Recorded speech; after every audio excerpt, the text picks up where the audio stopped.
فلا يتكلم أحد بموت رسول الله إلا ضربته. جئتك أؤمن بالله وبرسوله وبما شئت به. فقد أعذرت إليكم وأعذرتموني.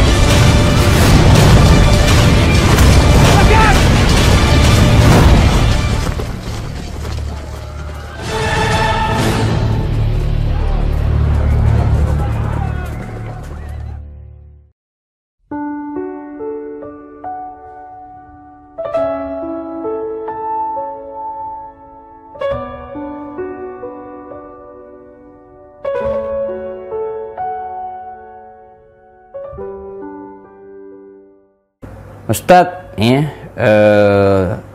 saya pernah mendengar bahwa ya, bekerja sama atau memiliki khadam, ya, khadam atau bekerja sama dengan jin, ya, dalam hal kebaikan itu tidak dibolehkan.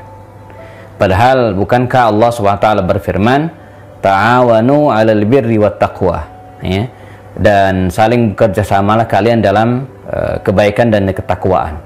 Wala ta'awanu 'alal ismi wal 'udwan, dan jangan bekerja sama, ya, 'alal ismi wal 'udwan, dalam dosa dan permusuhan. Nah, bukankah, ya, kalau kita bisa bekerja sama dengan jin dalam hal kebaikan juga dibolehkan. Misalnya dia membangunkan kita setiap kali sholat misalnya, ya, atau dia mensyaratkan misalnya mau bekerja sama dengan kita, ya, dengan syarat menjadi khodam kita, ya, dengan syarat menjadi pembantu kita, dengan syarat misalnya di sini kita menjaga sholat berjamaah misalnya. Nah, jika tidak, maka dia tidak mau. Bukankah ini kebaikan? Oke, bisa dipahami pertanyaannya.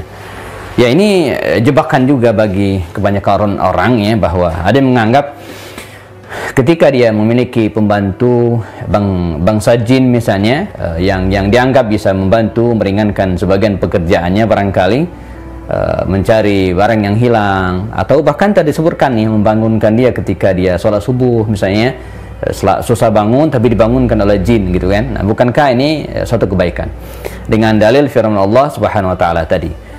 Pertama, bahwa kita yang tidak bisa menjamin, ya, ketika kita bekerja sama dengan bangsa jin tersebut, ya, apakah mereka betul-betul berbuat baik atau tidak, ya. Karena mereka adalah bangsa jin, dan Nabi dan para sahabat sepanjang catatan sejarah, ya, mereka tidak pernah membuat akad, ikatan, perjanjian tertentu dengan bangsa jin ini, ya, walaupun mereka dalam kondisi yang sangat terdesak misalnya, ya. Ini yang pertama. Kemudian yang kedua, tanpa disadari sebenarnya bagi orang yang bekerja sama dengan bangsa jin atau menjadikan jin itu sebagai khadam, sebagai pembantunya yang bisa membangunkan dia sholat subuh misalnya, atau jin tersebut mensyaratkan, ya, agar dia terus, ya, puasa sunnah atau sholat berjamaah di masjid. Bukankah ini kebaikan, ya? Tidak, ya, justru tanpa sadar ketika dia bangun subuh itu bukan karena Allah, tapi karena dibangunkan jin. Atau dia memelihara sholat berjamaah, ya, puasa sunnah, itu tanpa dia sadari sesungguhnya dia sudah melakukan perbuatan syirik. Ya, dia melakukan amalan-amalan tersebut bukan karena Allah, tapi karena takut dengan bangsa jin tadi. Dan kita menemukan banyak riwayat atau banyak kisah, bagaimana orang-orang yang bekerja sama dengan jin itu tanpa sepengetahuan orang lain, karena hanya mereka yang tahu gitu, ya, mereka telah melakukan perbuatan syirik. Ya, tidak ada yang tahu, ya, tidak ada yang kenal, ya. Dikisahkan pernah suatu saat ada seorang syekh, ya, seorang kiai, seorang ulama lah begitu kira-kira, yang selama ini disegani oleh masyarakat karena bisa nyembuhin penyakit, ya, bahkan melakukan perbuatan-perbuatan yang di luar kebiasaan masyarakat umum, ya, entah berjalan di atas air dan seterusnya, ya. Nah, jadi orang kagum banget dengan syekh ini, dengan kiai ini, dengan ulama ini.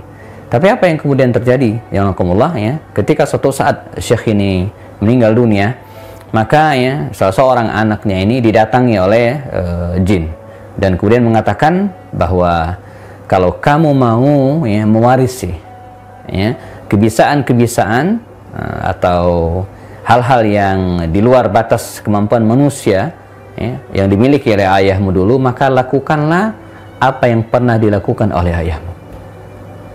Ya, apa itu? Ya, engkau sujud kepadaku setiap malam tertentu, malam Jumat misalnya. Ya. Nah jadi dan dari itu nggak ada yang tahu, ya, kecuali sang kiai dalam tanda kutip itu saja. Cuma sujud.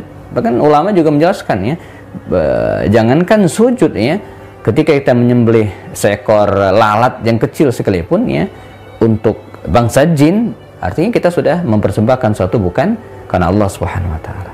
Nah, jadi kita harus betul-betul waspada. Cukuplah Allah Subhanahu wa taala sebagai penolong kita, dan kita tidak perlu bantuan bangsa-bangsa jin yang justru khawatir akan menjerumuskan kita. Bukankah kita sebagai makhluk Allah Subhanahu wa taala yang sempurna? Qad khalaqnal insana fi ahsani taqwim.